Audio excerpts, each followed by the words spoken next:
Hi friends, நான் உங்கள் நிஜாம் ரிஃபானா பேசுகிறேன். இன்றைக்கி நம்ம வீட்டில் என்ன குழம்பு அப்படின்னா மதியானத்துக்கு நாட்டுக்கோழி குழம்பு. அதுதான் என்னன்னு பார்க்கலாம். வாங்க வீடியோக்குள்ளே போகலாம்.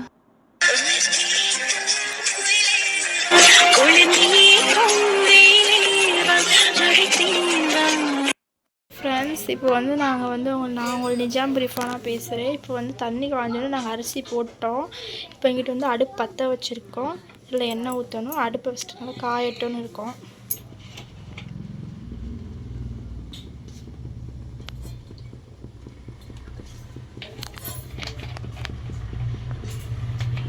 எண்ணெய் ஊற்றிருக்கோம். எண்ணெய் காஞ்சதுக்கப்புறம் இஞ்சி பூண்டு பேஸ்ட்டு போட்டுக்கலாம்.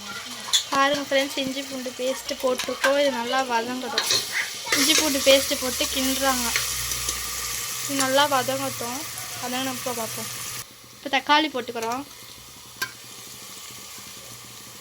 இப்போ கிண்டிக்கிறோம். பாருங்கள் ஃப்ரெண்ட்ஸ், உப்பு போட்டிருக்கோம். இப்போ மிளகாத்தூள் போடுறோம்.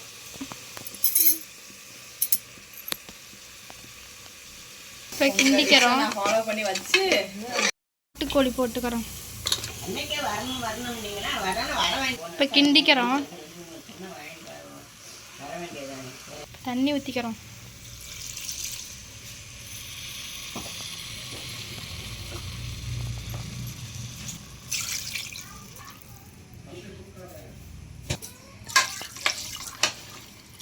நல்லா கிண்டிக்கிறோம். தண்ணி வந்து அதில் சாரணும்.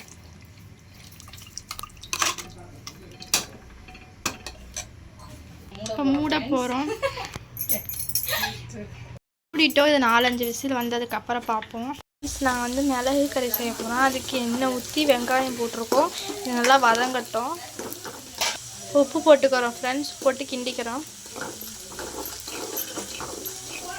நாட்டுக்கோழி போட்டுக்கிறோம்.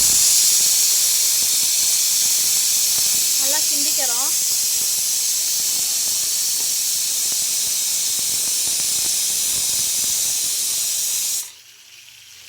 இது ஒரு பக்கத்து விசில் வந்துகிட்டே இருக்குது. வெந்ததுக்கப்புறம் காட்டுறேன். நாட்டுக்கோழினால நிறையா விசில் வந்தாலும் வேகும். அதனால விசில் வர வச்சுட்டோம். இப்போ வந்து சீரகத்தூள் போட போகிறோம். மிளகுத்தூள் போட்டிருக்கோம். அடுத்து சீரகத்தூள்.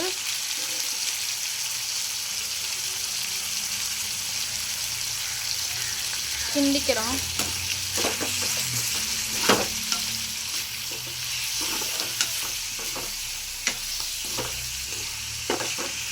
பாருங்கள், இப்போ கிண்டியாச்சு. இப்போ லைட்டாக தண்ணி கலந்துக்கிறோம்.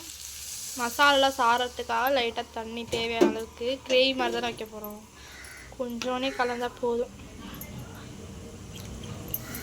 ஹாய் ஃப்ரெண்ட்ஸ், இப்போ நாங்கள் திறந்து சட்டியை மாற்றிட்டோம். பாருங்கள் ஃப்ரெண்ட்ஸ், கறி நல்லா வெந்துருச்சு. சூப்பராக மணக்குது. இப்போ தேங்காய் அரைச்சி ஊற்றிக்கிறோம். செம்மையாக நாட்டுக்கோழி குழம்பு சூப்பராக வந்திருக்கு. இப்போ கிண்டிக்கிறோம்.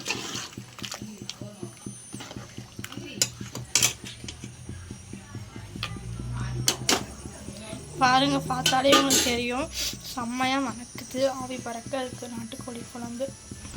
அந்த கிரேவி செஞ்சோம்ல, அந்த இது கறி வேகலை. சட்டியை மாற்றி நாங்கள் கறி வேக வச்சுருக்கோம். இது விசில் வரணும். உங்கள் ஃப்ரெண்ட்ஸ், மிளகு கறி ரெடி ஆகிடுச்சு. சூப்பராக இருக்குது. மணக்கிறது உங்களுக்கே தெரியும். சூப்பராக டேஸ்ட்டாக இருக்குது ஃப்ரெண்ட்ஸ். சோறு ரெடி. நாட்டுக்கோழி குழம்பு ரெடி.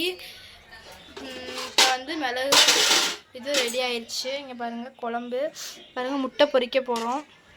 ஃப்ரெண்ட்ஸ், ஆம்லேட் பொரிச்சாச்சு. கறி குழம்பு நாட்டுக்கோழி குழம்பு ரெடி ஆயிடுச்சு.